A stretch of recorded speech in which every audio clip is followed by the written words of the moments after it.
Good morning. Crash course for sociology में हम objective questions देख रहे हैं जो 20 मार्क्स के आते हैं। इसके पहले हमने 5 मार्क्स की फिल इन द ब्लैंक्स देखी है।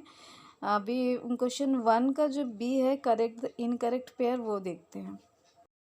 यूनिट 1 का क्वेश्चन तो हम पिछली वीडियो में ही देख चुके हैं। देखते हैं सेकेंड यूनिट में क्या है। लैंडलॉर्ड का पेयर है ज़मींदार, ये करेक्ट है, हम सभी जानते हैं। सेकेंड है initiative for rural development program का पेयर है कम्युनिटी डेवलपमेंट प्रोग्राम, ये भी बिल्कुल सही है। जो रूरल डेवलपमेंट प्रोग्राम है कम्युनिटी डेवलपमेंट प्रोग्राम का ही पार्ट है।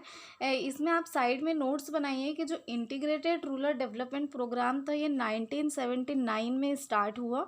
पहले सीडीपी कम्युनिटी डेवलपमेंट प्रोग्राम चला करता था इंडिपेंडेंस के बाद में, जो कि विलेजेस के ओवरऑल या ऑल राउंड डेवलपमेंट के लिए प्रोग्राम था और विलेज के ओन वेलफेयर के लिए काम किया जाता था। बाद में जो इंटीग्रेटेड रूरल डेवलपमेंट प्रोग्राम 1979 में स्टार्ट हुआ जिसने सीडीपी को रिप्लेस किया, तो ये अर्बन और रूरल कम्युनिटी की इंटरडिपेंडेंसी इंटरेक्शन को फोकस करके किया गया। दोनों एक दूसरे से किस तरह से बेनिफिटेड हो सकते हैं, दोनों को एक दूसरे से किस तरह से फ़ायदा हो सकता है, ये सारी चीज़ें फोकस की गई इसमें।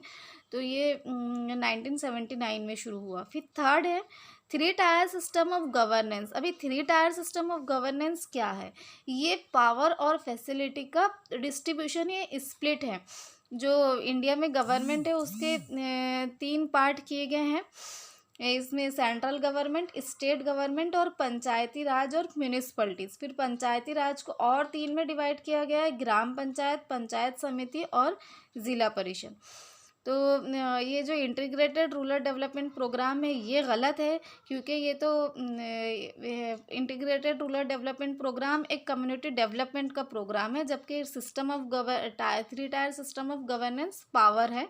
तो ये विलेज पंचायत आएगा इसका करेक्ट आंसर, इसका पेयर। फिर लास्ट वाला प्राइमरी ऑक्यूपेशंस ट्रेडिशनल सोसाइटीज़। ये तो हम सभी जानते हैं कि जो बेसिक ऑक्यूपेशंस है फार्मिंग वगैरह के, जो प्राइमरी ऑक्यूपेशंस है ये ट्रेडिशनल सोसाइटीज़, जो जिप्सीज़ है, कबायली ट्राइबल्स पीपल है और जो रूरल कम्युनिटी है वो लोग ये सारे पेशे अपनाते हैं।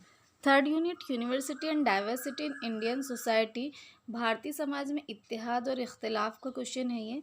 Conflict based on language, language की बुनियाद पर जो तासुब होता है, जो प्रिजुडाइज होता है, लड़ाई झगड़ा या इख्तिलाफ होता है, उसको लिंग्विज़म या लिसानी तासुब कहते हैं। Conflict based on religion terrorism, ये एक बहुत गलत धारणा बनी हुई है और इसी को करेक्ट करने के लिए इन्होंने ये क्वेश्चन भी दिया है कि ऐसा समझा जाता है कि एक पर्टिकुलर रिलीजन के लिए, एक पर्टिकुलर रिलीजन को प्रमोट करने के लिए, एक पर्टिकुलर रिलीजन से हेट करते हुए जो लड़ाई होती है और यही टेररिज्म है। लेकिन ऐसा नहीं है। टेररिज्म में जितने भी एंटी सोशल लोग हैं, वो जो भी एंटी सोशल एक्टिविटीज़ करते हैं वो सारी टेररिज्म में आती हैं। थर्ड है कॉन्फ्लिक्ट बेस्ड ऑन कास्ट, कास्टिसिज्म होता है, कास्ट का तासुब। फोर्थ है कॉन्फ्लिक्ट बेस्ड ऑन रीजनलिज्म, अपने इलाके की बुनियाद पर झगड़ा करना, अपने इलाके की बुनियाद पर इख्तिलाफ करना, ये मेरा इलाका है, ये तेरा इलाका है। यहाँ पे जो अलग अलग, जैसे अभी विदर्भ रीजन की डिमांड की वजह से भी बहुत बार विदर्भ रीजन अलग होना चाहिए, तो बहुत बार कॉन्फ्लिक्ट हुए हैं उसके अंदर। ये सारी चीज़ें रीजनलिज्म में आती हैं। तो बहरहाल हमारा था सेकेंड पेयर इनकरेक्ट है, conflict based on religion terrorism. इसका करेक्ट जवाब कम्युनलिज्म आएगा, conflict based on religion communalism. Unit 4 processes of social change in India के क्वेश्चन देखते हैं। फर्स्ट है competitive market computerization. Computerization technology का इस्तेमाल या डिजिटलाइजेशन को कहते हैं और मार्केट ये नहीं हो सकता।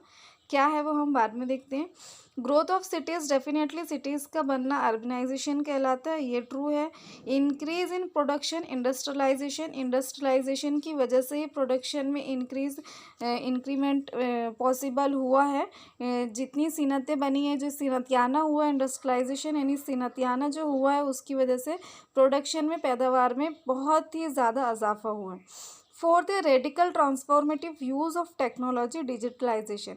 ये जो radical transformative use of technology है, रेडिकल ट्रांसफॉर्मेटिव मतलब कोई चीज़ ऐसी जो पुरानी चीज़ को बिल्कुल चेंज कर देना। रेडिकल मतलब very new and different from the usual. तो रेडिकल ट्रांसफॉर्मेटिव पुराने को बिल्कुल चेंज कर देना और नया लेकर आना। जैसे मोबाइल फ़ोन की दुनिया में जो हमारे पुराने छोटे फ़ोन सिर्फ कॉलिंग के लिए काम आया करते थे, और अभी जो स्मार्टफोन हम यूज़ करते हैं, तो इस इन्वेंशन ऑफ स्मार्टफोन की जो ईजाद हुई है, रेडिकल ट्रांसफॉर्मेशन है। तो ये किसकी वजह से पॉसिबल हुआ है? डेफिनेटली डिजिटलाइजेशन की वजह से ही ये पॉसिबल हुआ है। आज कंप्यूटर और डिजिटल टेक्नोलॉजी की वजह से ही इतने ज़्यादा चेंजेस और इतना बड़ा इनकलाब आया है। अब जो हमने देखा था incorrect pair, competitive market, computerization. Competitive market क्यों बना है? क्योंकि ग्लोबलाइजेशन हुआ है, सारी दुनिया एक गांव बन गई है। जो ग्लोबल विलेज जिसको हम कहते हैं, ग्लोबलाइजेशन की वजह से ही कंपटीशन बहुत बढ़ गए। कॉम्पिटिटिव मार्केट किसको कहते हैं? जहाँ पे बहुत सारे प्रोड्यूसर हो और हर कोई कंज्यूमर की कस्टमर की नीड को ध्यान रखते हुए सर्व कर रहा है, अलग अलग अपने प्रोडक्ट लेकर आ रहा है, कॉन्स्टेंटली उसमें चेंजेस कर रहा है, कंपटीशन में लगा हुआ है, काफ़ी सारे प्रोड्यूसर है, सारी दुनिया ही एक मार्केट बन गई है। तो ये इसकी वजह से, ग्लोबलाइजेशन की वजह से ही कॉम्पिटिटिव मार्केट है। तो हमारा करेक्ट जवाब होगा कॉम्पिटिटिव मार्केट, ग्लोबलाइजेशन।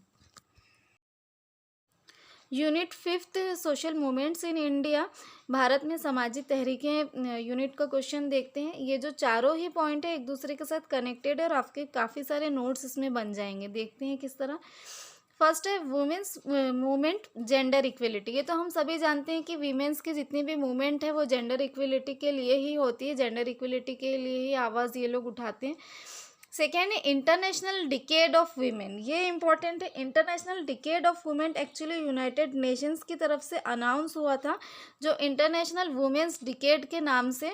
और इसमें इन्होंने एक कमेटी फॉर्म की थी, जो कि इंडिया में वुमेन का क्या स्टेटस है, status of women in India की स्टडी ये लोग कर रहे थे, ये कमेटी के लोग, और इसके लिए कमेटी बनाई गई थी। बाद में इन्होंने अपनी रिपोर्ट भी पब्लिश की जिसका टाइटल था टुवर्ड्स इक्वलिटी।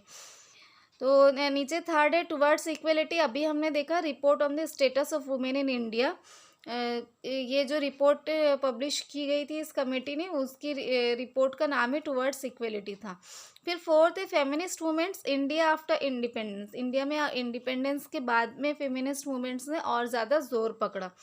तो जो सेकेंड वाला पेयर है वो हमारा रॉन्ग है। ये एक्चुअली 1975 में शुरू हुआ था। 1975 से 1985 का जो 10 इयर्स का पीरियड है, जो डिकेड है, ये इंटरनेशनल डिकेड ऑफ वुमेन या इंटरनेशनल वुमेन्स डिकेड के नाम से जाना गया। यूनाइटेड नेशन ने अनाउंस किया इसे इस तरह से, और इसमें इन्होंने टुवर्ड्स इक्वलिटी एक रिपोर्ट पब्लिश की जिसमें status of women in India की स्टडी की गई।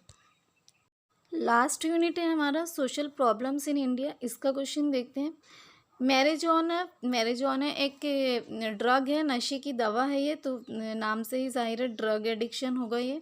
वायलेंट फिल्म्स, इंटरनेट एडिक्शन, ये भी ट्रू है। इंटरनेट एडिक्शन ही जिनको होता है वो लोग ये इस तरह की फिल्में देखने के आदी हो जाते हैं। थर्ड है selfitis syndrome, substance addiction actually drug addiction ही है।